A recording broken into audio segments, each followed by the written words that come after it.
जय हिंद दोस्तों, नमस्कार। आप सब दोस्तों का JK sir study point YouTube channel पर हार्दिक स्वागत और अभिनंदन। साथियों, हमने पिछले वीडियो के अंदर राजस्थान के सामान्य ज्ञान में राजस्थान की कुरीतियों के संबंध में प्रश्न पढ़े थे।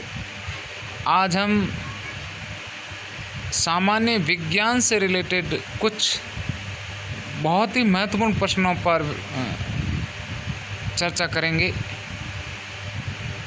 आप में से कई दोस्त एसआई की तैयारी कर रहे हैं, कई दोस्त पटवार की तैयारी कर रहे हैं, कई आर्मी की, कई एसएससी की और कई रीट की।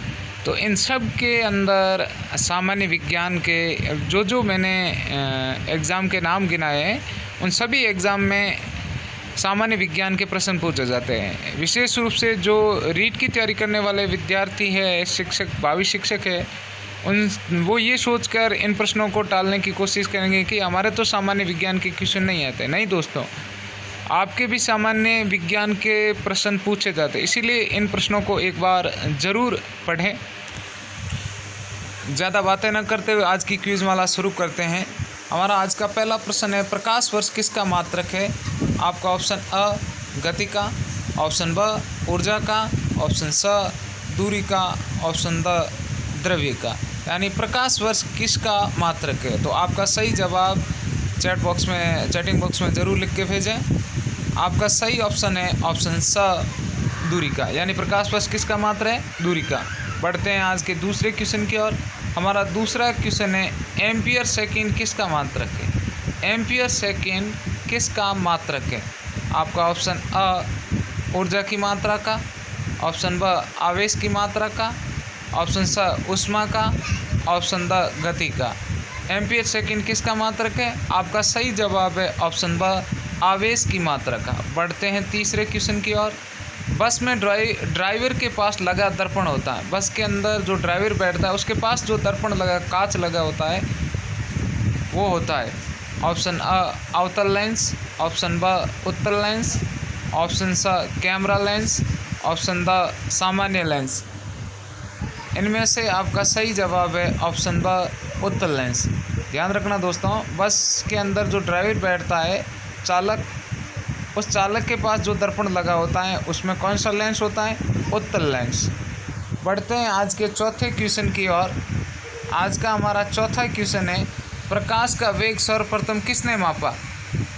प्रकाश का वेग सर्वप्रथम किसने मापा था?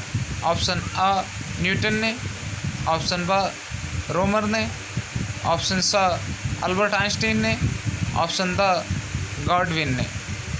हमें ये बताना है कि प्रकाश का वेग सर्वप्रथम किस वैज्ञानिक ने मापा था। आपका सही जवाब है वो है ऑप्शन ब रोमर ने।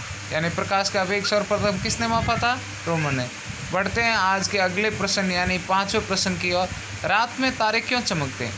रात में तारे क्यों चमकते हैं, इसका रीजन क्या है? ऑप्शन अ अनेक अपवर्तन के कारण, ऑप्शन ब अनेक परावर्तन के कारण, ऑप्शन स ऊष्मा के कारण, ऑप्शन द ऊर्जा के कारण। रात में तारे चमकने का कारण क्या है? तो आपका सही जवाब है ऑप्शन अ अनेक अपवर्तन के कारण। बहुत सारे अपवर्तन होते हैं, इसके कारण रात में तारे चमकते हैं। बढ़ते हैं आज के अगले क्वेश्चन यानी छठे क्वेश्चन की ओर। सूर्य की ऊष्मा पृथ्वी पर कैसे पहुंचती है? सूर्य की जो ऊष्मा है वो धरती पर कैसे पहुंचती है? विकिरणों के द्वारा, ऑप्शन ब तेज़ गति के द्वारा, ऑप्शन स धीमी गति के द्वारा, ऑप्शन द तरंगों के द्वारा। सूर्य की ऊष्मा पृथ्वी पर कैसे पहुंचती है? तो आपका सही जवाब है ऑप्शन अ विकिरणों के द्वारा। ऊष्मा किसके द्वारा पहुंचती है? विकिरणों के द्वारा। बढ़ते हैं आज के सातवें क्वेश्चन की ओर। वायुमंडल की सबसे ऊपरी परत ओजोन परत हमारी रक्षा करती है। यानी जो ओजोन परत है वो हमारी रक्षा करती है। ओजोन परत हमारी रक्षा करती है किससे? ज्वलन किरणों से, ऑप्शन ब विकिरण से, ऑप्शन स हानिकारक किरणों से, ऑप्शन द पराबैंगनी किरणों से। वायुमंडल की सब दो प्रश्न बन गए दोस्तों इसमें। एक तो वायुमंडल की सबसे ऊपरी परत कौन सी है? ओजोन। ओजोन परत हमारी किससे रक्षा करती है? तो आपका सही जवाब है ऑप्शन द पराबैंगनी किरणों से।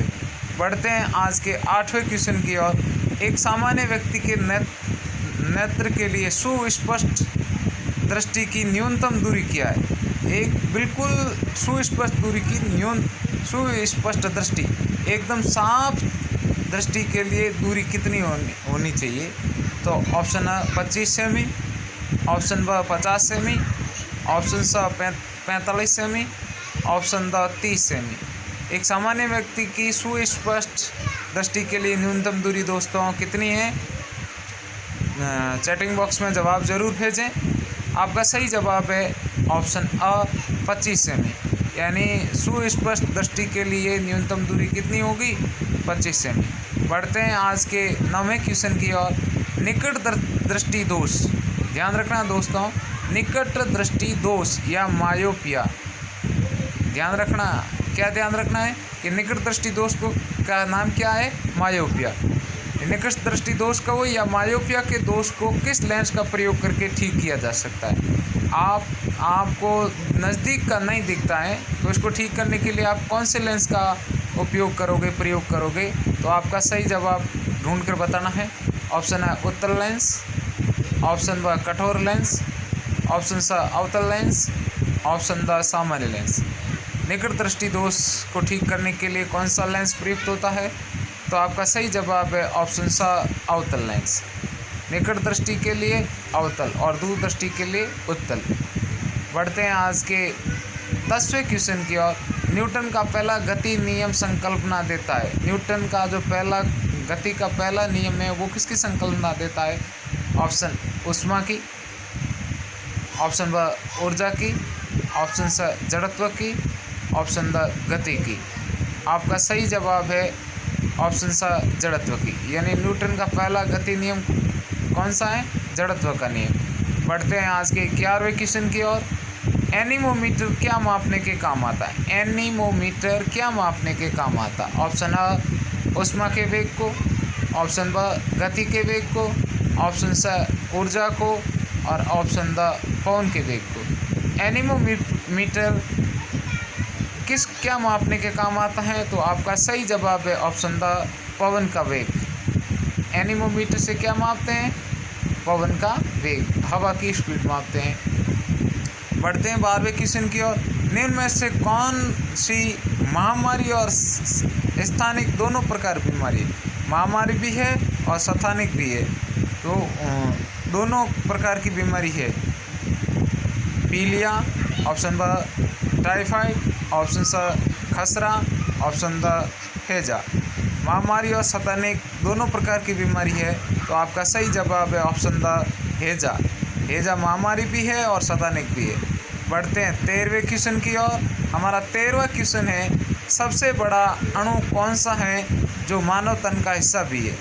हमारे शरीर के अंदर सबसे बड़ा अणु कौन सा है जो मानव शरीर का हिस्सा भी है?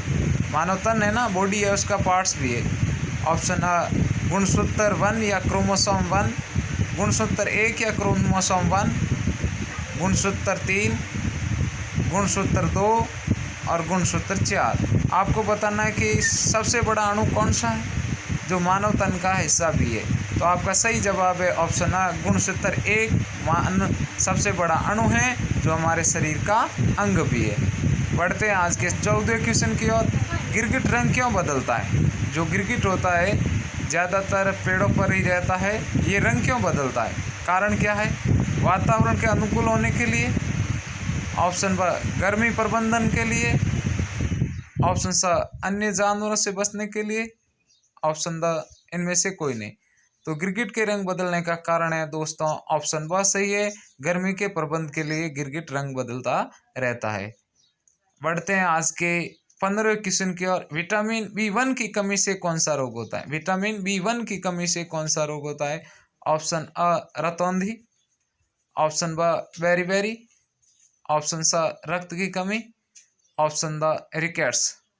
B1 की कमी से होने वाला रोग है दोस्तों रतौंधी, बेरी, रक्त की कमी और रिकेट्स। आपका सही जवाब है ऑप्शन ब बेरी। बढ़ते हैं 16वें क्वेश्चन की ओर। हमारा 16वां क्वेश्चन है, राइनो वायरस की वजह बनता है। राइनो वायरस की वजह कौन बनता है? सिर दर्द, खांसी, आम जुखाम, कमर दर्द। तो आपका सही जवाब है ऑप्शन सा, आम जुखाम है वो राइनो वायरस की वजह बनता है। बढ़ते हैं 70वें क्वेश्चन की ओर। आँख का कौन सा भाग आँख के रंग का निर्धारण करता है? आँख का कौन सा भाग आँख के रंग का निर्धारण करता है? आपका ऑप्शन है कार्निया, ऑप्शन ब आइरिस, ऑप्शन सा आईलिड, ऑप्शन द पुतली। आपका सही जवाब है वो है ऑप्शन ब आइरिस। आँख के रंग का निर्धारण कौन करता है? आँख का कौन सा पार्ट है? ऑप्शन ब आइरिस। बढ़ते हैं प्रश्न नंबर 18 की ओर। दूध का घनत्व मापा जाता है। दूध का घनत्व मापा जाता है किससे? हाइग्रोमीटर से, बैरोमीटर से, लैक्टोमीटर से और हाइड्रोमीटर से। दूध का घनत्व मापा जाता है किससे मापा जाता है? तो आपका सही जवाब है ऑप्शन सा, लैक्टोमीटर से दूध का घनत्व मापा जाता है। बढ़ते हैं आज के 19वें क्वेश्चन की ओर। 19वां क्वेश्चन है, कार्य का मात्रक है। वर्ग का मात्रक क्या है? ऑप्शन अ जूल, ऑप्शन ब किलोवाट, ऑप्शन सा न्यूटन, ऑप्शन द डाइन। आपका सही जवाब है वो है ऑप्शन अ जूल। कार्य का मात्रक क्या है? जूल। बढ़ते हैं आज के 20वें और अंतिम क्वेश्चन की ओर। दूध से क्रीम निकालने में कौन सा बल लगता है? दूध होता है, उससे क्रीम निकालना है, तो उसके अंदर कौन सा बल लगेगा? अपकेंद्री बल, ऑप्शन ब उपकेंद्री बल, ऑप्शन सा अभिकेंद्री बल, ऑप्शन द बाह्य बल। तो आपका सही जवाब है ऑप्शन अ अपकेंद्री बल। इस प्रकार आज की क्विज माला समाप्त होती है। अगर आज की क्विज माला सही लगे तो कमेंट बॉक्स